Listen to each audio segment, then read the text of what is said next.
A ver, piénsenlo un segundo. ¿Por qué hay personas que entran a un cuarto y casi por arte de magia todo mundo las respeta, mientras que a otros les pisan los límites todos los días? Bueno, les adelanto algo. No es suerte ni es solo personalidad. Es pura arquitectura psicológica. Hoy vamos a desmenuzar exactamente cómo se construyen, se defienden y sobre todo cómo se enseñan los límites. Vamos a ver la ciencia detrás del respeto, entender por qué suceden los abusos y lo más importante, ¿cómo podemos armar nuestra vida para que las faltas de respeto dejen de ser un dolor de cabeza constante? Para que no nos perdamos nada, esta es la ruta que vamos a seguir hoy. Pasaremos por 6 puntos clave. Primero, la psicología del irrespeto. Segundo, el cerebro y la supervivencia. Luego, las señales y vacíos de poder. Cuarto, cómo establecer normas de vida. Quinto, el lenguaje corporal y tácticas asertivas. Y por último, cómo formar hijos que se respeten. ¡Vamos a ello! Empezamos con el punto número 1, la psicología del irrespeto. Básicamente, las raíces de por qué fallamos al poner límites. Y bueno, para entender por qué se rompe un límite hoy, inevitablemente tenemos que echar un vistazo a la infancia. Y aquí encontramos un contraste súper revelador. Es como ver dos caras de una misma moneda que dictan cómo actuamos de adultos.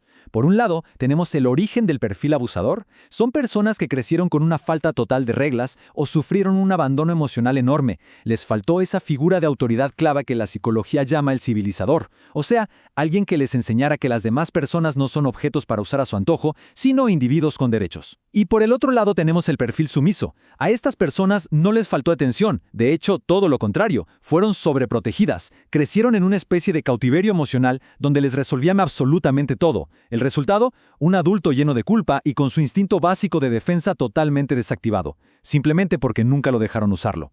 Lo que nos lleva perfecto a la sección 2, el cerebro y la supervivencia. Instinto contra racionalidad al momento de establecer límites. Porque ojo, estos perfiles de la infancia no son solo teoría. Cambian literalmente la manera en la que el cerebro reacciona frente a una amenaza. Vamos a ver la neurobiología de todo esto. Si nos ponemos a analizarlo, aquí vemos el motor real de nuestras reacciones. Fíjense, el abusador opera desde un estado puramente instintivo, lo que solemos llamar el cerebro reptiliano. Es egoísta, busca su beneficio ya mismo y va a cruzar los límites sin sentir ni una gota de culpa. En cambio, la persona sumisa tiene una carga súper fuerte en el sistema límbico, en las emociones. Su instinto de supervivencia natural está dañado. Y esto es muy loco porque activa una pulsión de autodestrucción. Básicamente, se entregan al abuso porque no saben cómo pelear. Entonces, ¿cómo sanamos esa pulsión destructiva? Tenemos que entrenar conscientemente al cerebro para entrar en un estado racional. Ahí es donde logramos equilibrar las emociones y hacer cumplir las reglas con firmeza, pero con cero agresividad. Pasemos al punto 3, señales y vacíos de poder, detectando las pruebas ocultas de dominancia. Ahora que ya sabemos qué pasa en la mente de estas personas, veamos cómo chocan allá afuera en el mundo real. Porque, seamos sinceros, los abusadores no atacan al azar, primero escanean buscando dónde hay debilidad. Y para encontrar esas vulnerabilidades, usan algo súper específico. Si nos ponemos en la postura de un observador neutral, podemos identificar claramente lo que llamamos el test de vacío de poder. Es una estrategia manipuladora muy bien calculada. El individuo lanza acciones o comentarios sutiles, de la nada, solo para medir si el otro duda, se muestra débil o está dispuesto a someterse. Es literalmente una prueba de fuego. Las señales de que nos están haciendo este test son clarísimas si saben dónde mirar. Imagínense esto. Alguien inicia un contacto físico que nadie pidió. Tipo, te toca la rodilla o el brazo de la nada. O de repente, en un grupo, alguien te da una orden sin ninguna justificación. Otra clásica son las bromas pesadas o totalmente fuera de lugar. Lo que hacen es lanzar el dardo y observar de cerca. Si bien que uno duda, se queda callado o suelta esa típica risita nerviosa, listo, test superado para ellos. Acaban de encontrar un vacío de poder para explotar. Ahora, si llevamos esto a las relaciones de pareja, la situación se vuelve mucho más crítica. Una alerta temprana brutal que no podemos ignorar es cuando una pareja viola los límites repetidamente, no siente absolutamente nada de culpa y muestra cero empatía.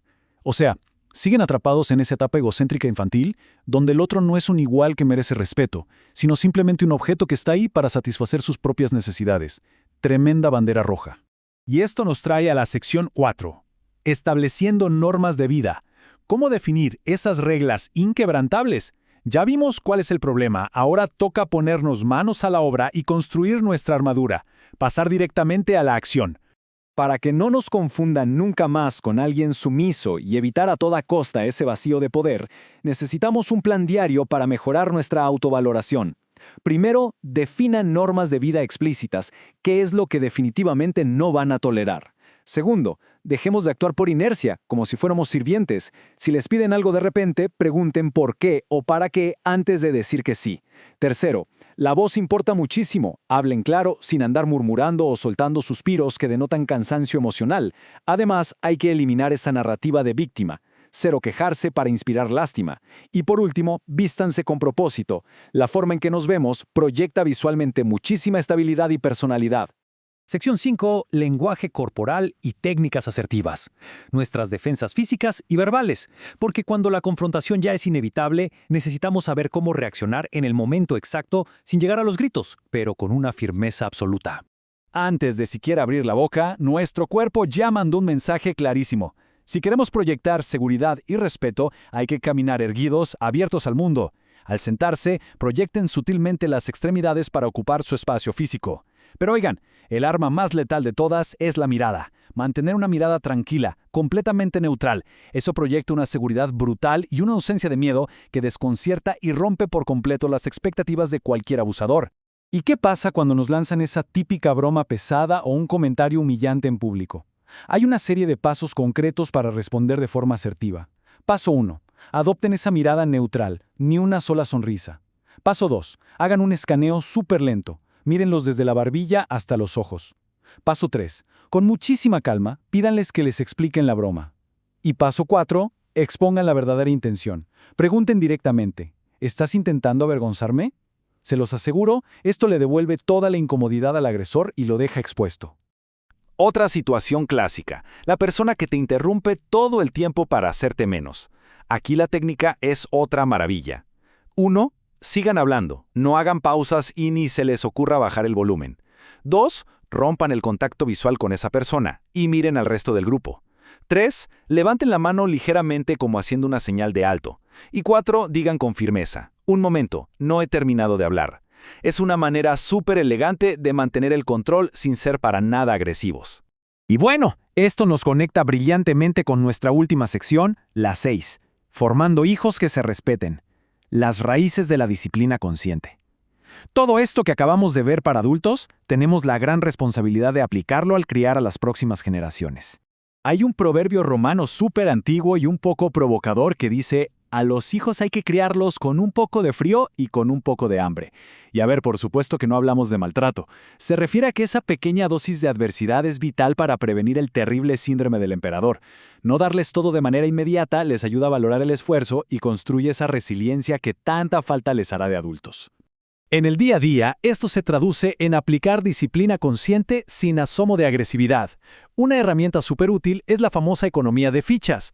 Imaginen crear un horario semanal súper claro. Usamos estrellitas o marcas visuales para premiar las buenas acciones. Y también aplicamos consecuencias, tipo cruces rojas cuando rompen las reglas, pero siempre de forma consistente. La clave es que entiendan que los privilegios se ganan con esfuerzo. Nada de darles permisos por adelantado, o como decimos, al fiado. Eso es dejar un vacío enorme de autoridad. Pero claro, a veces estas dinámicas fallan y nos encontramos con hijos ya adultos, rebeldes, que siguen en casa y no quieren reglas. Ahí la estructura tiene que ser firme y súper clara. Por un lado tenemos al hijo dependiente, estudia, ayuda y a cambio recibe internet, comida y techo. Ese es un trato justo, pero si decide ignorar la jerarquía y las reglas, bueno, pasa a ser otra cosa. Se convierte en un inquilino que debe pagar renta o en una visita ocasional que tiene que seguir las normas de la casa. Es una línea que no se puede cruzar. Entonces, repasando todo este viaje increíble desde la niñez hasta cómo nos paramos frente al mundo hoy, nos topamos con una pregunta enorme. Con cada límite que ponemos o que dejamos pasar, estamos enviando un mensaje. Así que pregúntense, ¿estamos construyendo activamente un sistema de respeto mutuo sólido? ¿O simplemente estamos dejando la puerta abierta y creando un vacío de poder que alguien más va a aprovechar? La decisión siempre está en nuestras manos. Nos vemos en la próxima para seguir descifrando cómo funciona nuestra mente y nuestras relaciones.